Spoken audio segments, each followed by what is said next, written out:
Right now, there are millions of married couples living like roommates. They share a home, they share bills, they even share a bed. But there's no real connection, no intimacy, no spark. And here's what nobody wants to talk about. Assalamu alaikum, brothers and sisters, and welcome back to Nikah Notes. Today, we're addressing something that destroys marriages silently. Something that couples are too embarrassed to talk about. Something that scholars sometimes avoid discussing openly. Intimacy in marriage. Now, I'm not just talking about physical relations. I'm talking about the complete connection between husband and wife. Emotional closeness, physical affection, psychological bonding, and yes, the marital relationship that Allah has made halal and beautiful for us. But here's the reality. Too many Muslim couples are living in marriages that lack intimacy, and they think it's okay. They think they can just focus on paying bills, raising kids, and fulfilling basic duties. Brothers and sisters, Allah didn't just make marriage halal for reproduction. He made it a source of tranquility, mercy, and love. When intimacy dies, the marriage starts dying with it.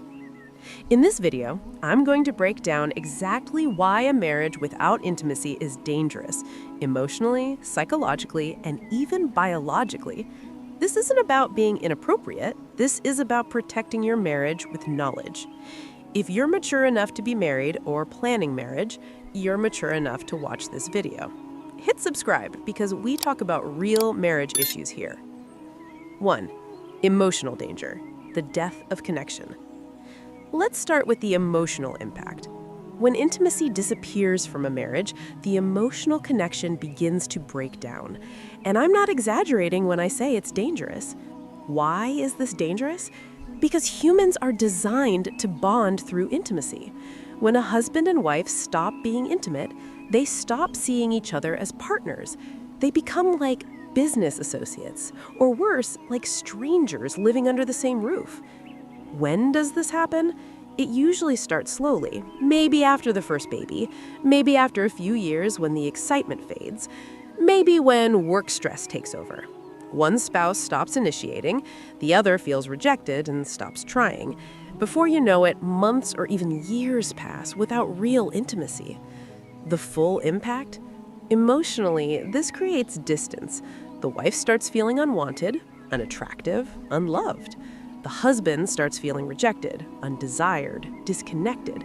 Both start building emotional walls. And here's where it gets dangerous. When you don't feel emotionally connected to your spouse, you become vulnerable to finding that connection elsewhere. Maybe it's through excessive time with friends. Maybe it's through emotional attachments at work. Maybe it's through social media and inappropriate conversations. Point 2.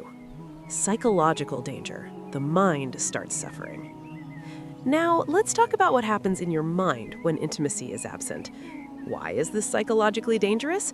Because lack of intimacy directly affects your mental health. Studies show that people in intimacy-deprived marriages experience higher rates of depression, anxiety, low self-esteem, and emotional instability. Think about it. Marriage is supposed to be your safe space. It's where you're supposed to feel valued, desired, and secure. When intimacy is missing, your brain starts questioning everything. Am I not attractive enough? Am I not good enough? Does my spouse even love me? When does psychological damage occur? It happens when rejection becomes the norm, when one spouse constantly makes excuses, when physical affection, even simple things like hugs, kisses, or holding hands, disappear completely. Over time, the rejected spouse starts experiencing what psychologists call intimacy deprivation syndrome. Symptoms include constant feelings of loneliness, even though you're married, resentment toward your spouse, loss of confidence and self-worth, emotional numbness or detachment, increased irritability and anger. Your mind needs validation and connection. In marriage, intimacy is one of the primary ways you receive that validation. When it's absent, your psychological state deteriorates. For men, this often manifests as frustration, anger, or seeking escape through excessive work, sports, or, unfortunately, inappropriate content online. For women, this often manifests as deep sadness, feeling unwanted, or seeking emotional validation through excessive socialization or emotional affairs. Point 3. Biological danger. Your body suffers too. Here's what many people don't realize. The absence of intimacy doesn't just hurt your emotions and mind, it actually affects your physical body. Why is this biologically dangerous? Because Allah created our bodies with needs, and when those needs are consistently unfulfilled within the halal framework of marriage, it creates biological stress. Scientific research has shown that regular, healthy intimacy in marriage reduces stress hormones like cortisol, boosts immune system function, improves cardiovascular health, releases endorphins that reduce pain and improve mood, regulates sleep patterns, even reduces the risk of certain cancers. When intimacy is absent, you lose all these health benefits. When does biological impact become serious? When months or years pass without intimacy, your body starts responding to this deprivation. Increased stress, hormonal imbalances, sleep disturbances, weakened immune system, higher blood pressure, higher risk of depression, which has physical symptoms. The full biological picture. For men, prolonged lack of intimacy can lead to increased frustration, potential prostate health issues, and hormonal changes that affect mood and energy. For women, lack of physical intimacy can contribute to hormonal imbalances, increased stress, and various health issues related to chronic stress. Beyond individual health, there's the biological reality of sexual desire. It's a natural, God-given drive.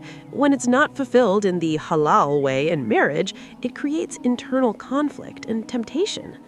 The Prophet, peace be upon him, said, "O young men, whoever among you can afford it, let him get married, for it is more effective in lowering the gaze and guarding chastity." Point 4. The danger of resentment and marriage destruction. Let's talk about where all of this leads, the slow destruction of the marriage itself. Why do lack of intimacy destroy marriages? Because resentment builds up like poison. When one spouse feels constantly rejected or when both feel disconnected, every small disagreement becomes bigger. Every flaw becomes magnified. The love that brought you together starts feeling like a distant memory. When does a marriage become truly dangerous? When couples stop communicating about intimacy altogether. When it becomes the elephant in the room that nobody addresses. When both spouses start living parallel lives instead of a shared life. At this stage, arguments increase over trivial matters because the real issue isn't being addressed. Spouses stop making effort for each other. Emotional affairs become more likely. Thoughts of divorce start entering the mind. The home environment becomes tense, affecting children. Islamic scholars have always emphasized that both spouses have a right to intimacy. It's not a favor, it's not optional, it's a fundamental part of the marriage contract. Ibn Qudama stated that if either spouse is deprived of intimacy for an extended period without valid reason, it is grounds for serious marital issues that require intervention. Why? Because the scholars understood what modern research now confirms. A marriage without intimacy cannot survive long term. Point 5. The spiritual danger of losing barakah in your marriage. Finally, let's address something that's often overlooked, the spiritual consequences of neglecting intimacy. Why is there spiritual danger? Because Allah placed barakah in the intimate relationship between husband and wife. It's not just physical, it's an act of worship when done with the right intention. The Prophet, peace be upon him, said, "In the sexual act of each of you, there is charity." The companions asked, "O Rasulullah, when one of us fulfills his desire, will he have a reward?" He said, "Do you not see that if he were to act upon it unlawfully, he would be sinful? Likewise, if he acts upon it lawfully, he will have a reward." When you neglect this part of your marriage, you're not just losing a physical connection, you're potentially losing the spiritual barakah that comes from fulfilling each other's rights. Moreover, when intimacy is absent, shaitan finds it easier to create discord between spouses. Temptation toward haram increases, the marriage loses its spiritual protection, and both partners may fall into sin through frustration or seeking fulfillment elsewhere. Conclusion. Brothers and sisters, let me be very clear. If your marriage lacks intimacy, you are in danger. Not tomorrow, not someday, right now. You're in emotional danger of growing apart. You're in psychological danger of mental health struggles. You're in biological danger of physical health issues. You're in danger of destroying your marriage through resentment.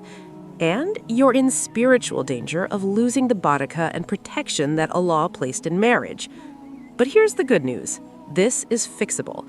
It requires open, honest communication with your spouse, prioritizing your marriage, not just your responsibilities, making time for each other, not just for kids and work, seeking help if there are medical or psychological barriers, and understanding that intimacy is a right, not a luxury.